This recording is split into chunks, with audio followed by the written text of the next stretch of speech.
میں دو چار باتیں بول کے بس ختم کروں گا کہ ذہانت کا جو بات چل رہی ہے، فقاہت کی جو بات چل رہی ہے، چٹکیوں میں مسائلوں کو حل کرنا۔ امام ابو حنیفہ کے زمانے میں ایک شادی کی تقریب ہوتی ہے، آپ بھی اس میں تشریف لے جاتے ہیں۔ اچھا، اس زمانے میں ولیمے رات میں نہیں ہوتے، تو صبح ولیمہ تھا۔ وہ بڑے بڑے علماء آئے ہوئے تھے، امام ابو حنیفہ کو بھی بلایا گیا تھا۔ جیسے ہی پہنچے تو دو لڑکوں کی شادی ہوئی تھی، دو سگی بہنوں سے۔ دو سگے بھائی تھے، ان کی دو سگی بہنوں سے ہوتی، ایک بھائی کے نکاح میں ایک بہن تھی، دوسرے بھائی کے نکاح میں دوسری بہن تھی۔ لڑکوں کا باپ چیختا ہوا آتا، حضور غضب ہو گیا، غضب ہو گیا۔ کہا کیا ہوا؟ کہا کل رات اندھیرے میں دلہنوں کی تبدیلیاں ہو گئی۔ جس کے ساتھ جس کا نکاح ہوا وہ دلہن دوسرے کے بعد کمرے میں چلے گئی، اور اس کا نکاح اس سے ہوا تو اس کی دلہن اس کے کمرے میں چلے گئی۔ غضب ہو گیا۔ تو حضور کیا کریں؟ تو امام ابو سفیان بھی اس مجلس میں موجود تھے، یہ بھی بہت بڑے محدث تھے امام ابو سفیان۔ تو امام ابو سفیان سے پوچھا گیا کہ آپ کیا کہتے ہیں؟ کہا غلطی ہوئی، جان بوجھ کے تو کیا نہیں، اللہ معاف کرنے والا ہے، قصدن تو ہوا نہیں۔ تو جس کا جس سے نکاح ہوا وہ بیوی تو اسی کی ہے، اب چونکہ غلطی سے کام ہوا تو اس کو زنا تو نہیں کہا جائے گا، زنا جو ہوتا ہے وہ قصدن ہوتا ہے، یہ تو غلطی ہوئی ہے نا، اور غلطی کا خیال اور احساس بھی نہیں تھا۔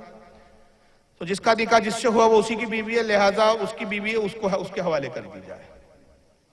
اور لوگوں نے امام ابو سفیان کی تائید کی، امام اعظم ابو حنیفہ خاموش تھے۔ تو لڑکے کے باپ نے پوچھا کہ حضرت آپ کیا کہتے ہیں؟ کہا میری رائے ان سب سے مختلف ہے، سب کی رائے یہی تھی لیکن امام ابو حنیفہ تنہا تھے۔ کہا اس سے بہتر حل ہے میرے پاس۔ بولے کیا؟ کہا دونوں لڑکوں کو بلاؤ۔ دو لڑکوں کو بلایا۔ آپ نے پہلے لڑکے سے پوچھا کہ جس لڑکی کے ساتھ، جس عورت کے ساتھ تم نے رات گزاری وہ تمہیں پسند تھی؟ بولے ہاں وہ اچھی تھی، پسند تھی۔ دوسرے سے پوچھا جس لڑکی کے ساتھ تم نے رات گزاری وہ بھی تمہیں پسند تھی؟ کہا ہاں۔ کہا جس لڑکی کے ساتھ تم نے رات گزاری وہ تمہارے بھائی کی بیوی تھی، تو نے جس کے ساتھ رات گزاری وہ اس بھائی کی بیوی تھی، ایسا کر تو اس کو طلاق دے، تو اس کو طلاق دے۔ اب جس نے جس لڑکی کے ساتھ رات گزارا اس کے ساتھ اس کا نکاح کر دیا جائے۔ بتائیے کتنا بہترین حل تھا۔ امام اعظم کے زمانے میں ایک شخص آتا ہے، مزدوری کر کے آیا، تھکا ماندہ ہے، بیوی سے کہا پانی لے آیا۔ عورتوں کی عادت ہوتی ہے، کوئی سہیلی وغیرہ مل جائے تو باتوں میں ایسی مشغول ہوتی ہے سب بھول جاتے ہیں۔ پانی لانے پہنچی، پڑوس میں ایک عورت نے آواز دی، اس سے بات کرنے لگ گئی، ہاتھ میں گلاس ہے، گفتگو کرنے لگی، بات طویل ہو گئی۔ یہ غصے میں تڑپ رہا ہے کہ میں بھوکا پیاسا آیا ہوں مزدوری کر کے، پانی کے لیے بولا کم بخت کہاں الجھ کے بیٹھی ہے؟ پارا گرم ہو رہا ہے، اس نے آواز دیا ارے پانی پلائیں گی کہ نہیں پلائیں گی؟ ہاں آ رہی ہے۔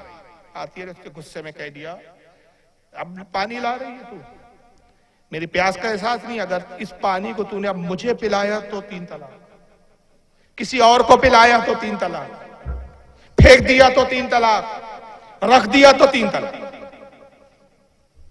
بتائیے کیا کریں؟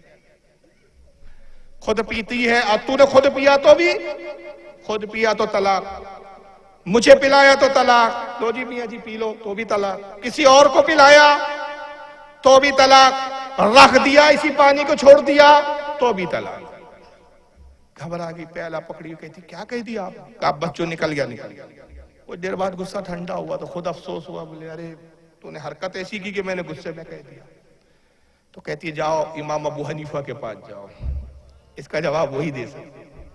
بھاگتا ہوا کہا حضور ایسا ایسا معاملہ ہے۔ آپ اس کو آتے کوئی حرج نہیں، پانی کے گلاس میں کپڑا ڈالو، پانی جب گلاس میں کپڑا جذب کر لے ہوا میں سکھا دو، پانی غائب ہو گیا، نہ رکھا پانی کو، نہ خود پیا، نہ پلایا، نہ کسی کو دیا۔ فعل بدی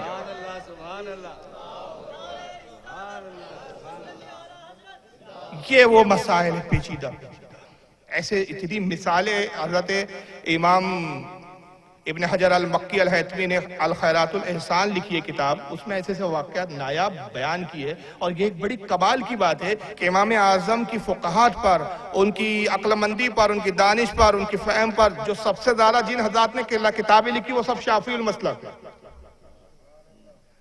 یہاں تک کہ امام سیوطی شافعی ہے، ابن حجر المکی الہیتمی شافعی ہے، حضرت امام حسین بن بغوی نے لکھی عقد الجمان وہ شافعی ہے، بڑے بڑے امام کئی جلدوں میں کتابیں لکھی، بڑی بڑی ضخیم کتابیں لکھی گئی، اکثر اس میں جو زیادہ تر لکھنے والے امام اعظم کے حالات پر وہ شافعی المسلک۔ ایک شخص نے قسم کھائی امام اعظم کے زمانے میں انڈا نہیں کھاؤں گا، کسی بات پہ کھایا، اب ایک دن جناب جا رہے ایک دوست کو دیکھا کہ ایک چیز چھپائے لا رہا ہے. اس نے دیکھ لیا تو اس نے چھپانا شروع کیا. اس نے کہا اچھا کوئی قیمتی چیز ہے مجھ سے چھپا رہا ہے کم بخت. اصل میں اب وہ کیوں چھپا رہا تھا وہ آگے راز کھلے گا. یہ قریب پہنچا کہا کیوں میاں کوئی چیز لائے ہو کھانے کی ہم سے چھپا رہے ہو. ارے یار تیرے کھانے کی نہیں ہے رہنے دو تو تکلیف مت کر. نہیں میں تو کھاؤں گا. ارے یار میں نے کہا نا تیرے کھانے کے لائق نہیں ہے. کہا ہمیں 200 کے نہیں کھلاتے. قسم خدا کی اب وہ چیز تیرے جو پاس ہے وہ تو کھا کے رہوں گا. قسم کھا لی سر. اس نے نکالا بھائی انڈا ہی ہے. مجھے معلوم تھا تو انڈا نہیں کھائے گا. قسم کھایا ہوا ایک مرتبہ اس لیے میں چھپا رہا تھا. اب تو نے یہ قسم کھائی کہ کھا کے رہوں گا. اب یہ پریشان. تو کم بخت کہا کیوں نہیں کہ انڈا ہے. کہا میں کہہ تو رہا تھا کہ تیرے کھانے لائق نہیں ہے. تو نے جلد بازی سے کام لیا اور جوش میں قسم کھا لی. اب 2 قسمیں انڈا کھاؤں گا نہیں. ایک قسم ہے اور یہ جو شے ہے وہ کھاؤں گا. یہ دوسری قسم ہے. کھاتا ہے تو پہلی قسم ٹوٹتی ہے نہیں کھاتا ہے تو دوسری قسم ٹوٹتی ہے. اب کیا کرے. کہا امام ابو حنیفہ. گاڑیاں جہاں اٹکی وہاں امام ابو حنیفہ کے پاس پہنچے. حضور السلام علیکم. وعلیکم السلام. حضور ایسا ایسا مسئلہ ہے. ہم مسکرائے کوئی حرج نہیں. انڈے پہ مرغی بٹھاؤ جب چوزا پیدا ہو جائے چوزا کو پکا کے کھا جاؤ. انڈا تھوڑی کھایا چیز کھایا کھانا.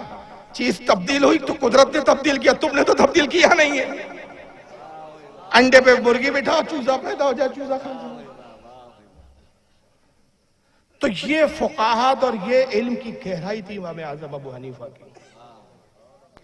امام اعظم کے زمانے میں ایک رافضی تھا آپ کی بستی میں. اب متشدد قسم کا تبرعی رافضی تھا. تبرعی یعنی جو صحابہ کو گالیاں بکتا. وہ صاف کہتا تھا کہ عثمان غنی معاذ اللہ منافق تھا.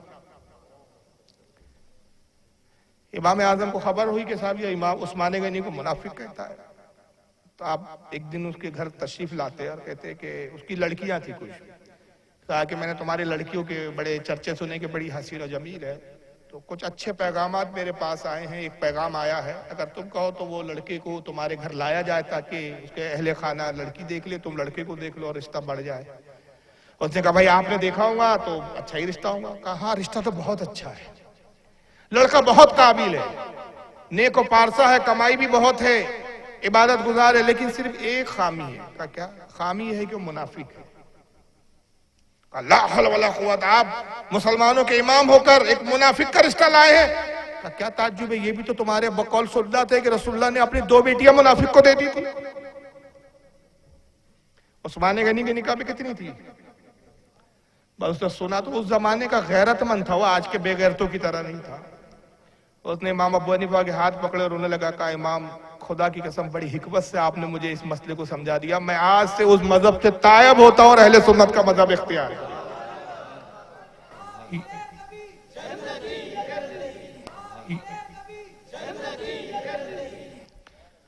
تو کتنے آسانی سے مسئلے کو سمجھا دیا. دلائل نہیں دیے.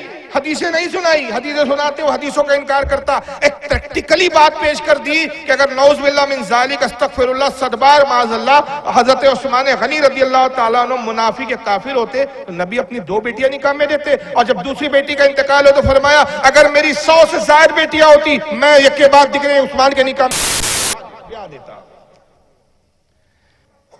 یہاں تک کہ ایک بدبخت شیعہ نے کیا کیا. اس دور میں ایک رافضی تھا. اس نے 2 گدھے پالے. ایک کا نام عمر رکھ دیا ایک کا نام ابو بکر. اچھا یہ کوئی بعید نہیں اس طرح ہوتے ہیں. اگر آپ اب تو انٹرنیٹ پہ بہت کھلے عام یہ چیزیں کر دیا. اگر آپ انٹرنیٹ دیکھیں تو تبرہ کھل کر کرتے ہیں. لعنت بھیجتے ہیں. میری ایک تقریر ہے آپ سنیے نیٹ پر. اس کا نام ہے شیعہ گستاخ صحابہ. عشاء کی نماز میں جو قنوت پڑھتے ہیں اس میں معاذ اللہ ابو بکر کو گالیاں بکتے ہیں. باقاعدہ ویڈیو دکھایا میں نے. ان کا مجتہد ہے. ایران کا مجتہد ہے. وہ دعائے قنوت میں لعنت کرا. لعنت بر ابو بکر صدیق. ابو بکر لعنت اللہ عمر. اس طرح کے کلمے بنا رہے. تو یہ شروع سے ان کی شرارتیں رہی ہے کہ اللہ کے نبی کے اصحاب کو یہ تکلیف پہنچاتے رہے. دشمنی کرتے رہے. ایک بدبخت رافضی تھا. اس نے 2 گدھے پال لی. ایک کا نام رکھا ابو بکر ایک کا نام رکھا عمر. اچانک ایک دن خبر آئی کہ ایک گدھے نے زور سے لات ماری اور ایسا سینے پہ لات ماری کہ اس کی روح کب لگ. تو امام ابو حنیفہ کو خبر آئی حضور وہ رافضی مارا گیا. کہا کیسے مرا ہو بدبخت. کہا گدھے نے ایسی لات ماری اس کے سینے پر دل کی جگہ پر مر گیا. کہا جاؤ دیکھ لو جس گدھے نے ماری اس کا نام عمر ہوگا. تحقیق کی گئی تو پتہ چلا وہی عمر تھا. کہا یہ نام کی برکت اور نام کا اثر ہے.